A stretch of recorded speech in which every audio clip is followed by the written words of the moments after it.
సంగారెడ్డి జిల్లా పటాన్చెరులోని అంబేద్కర్ విగ్రహం ముందు జర్నలిస్ట్ సంఘాలు నిరసన చేపట్టాయి. సినీ నటుడు మోహన్ బాబు జర్నలిస్టులపై దాడి చేయడాన్ని తీవ్రంగా ఖండించారు. మోహన్ బాబుపై చర్యలు తీసుకోవాలని డీఎస్పీ రవీందర్ రెడ్డికి వినతి పత్రాన్ని అందించారు. మోహన్ బాబుపై హత్యాయత్నం కేసు నమోదు చేయాలని డిమాండ్ చేశారు.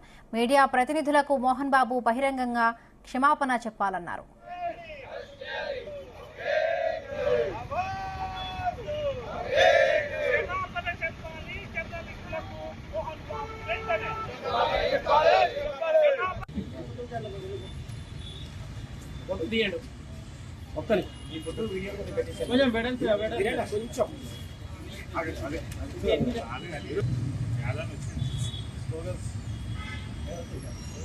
నిన్న జర్నలిస్టులపై మోహన్ బాబు చేసిన దాడికి నిరసనగా పటాన్చెరు జర్నలిస్టు నియోజకవర్గ స్థాయి జర్నలిస్టులు ఈ నిరసన కార్యక్రమం వచ్చినందుకు మీ అందరికీ ముందుగా ధన్యవాదాలు తెలియజేస్తూ, మిస్టర్ మోహన్ బాబు, మీ ఇంత అంతర్గత సమస్యలు ఏది ఉన్నా మీ ఇంట్లో చూసుకోండి.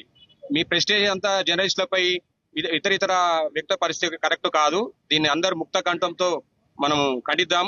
నువ్వు సినిమాల్లోనే రియల్ విలన్వి, అది మర్చిపోయి రియల్ కూడా విలన్ అని నువ్వు భావిస్తున్నట్టున్నావు. అది కరెక్ట్ కాదు. ఎంబడే ప్రభుత్వం దీన్ని సీరియస్ గా తీసుకొని అతన్ని వెంటనే అరెస్ట్ చేయాలి, కఠినమైన శిక్ష విధించాలి. ఇంత ముందుకే గతంలో సుప్రీంకోర్టు ఆర్డర్స్ కూడా ఉన్నాయి. ఒక జర్నలిస్టు వాళ్ళ జోలికి వెళ్తే ఏ ఇబ్బందులు పడతాయి అనేది అందరికి తెలిసిన విషయమే. ఇప్పటికైనా ఇట్లా దాడులు అనేది మంచి సంస్కృతి కాదు. పూర్తి లోకం, జర్నలిస్ట్ లోకం మొత్తం పూర్తిగా దీన్ని ఖండిస్తుంది.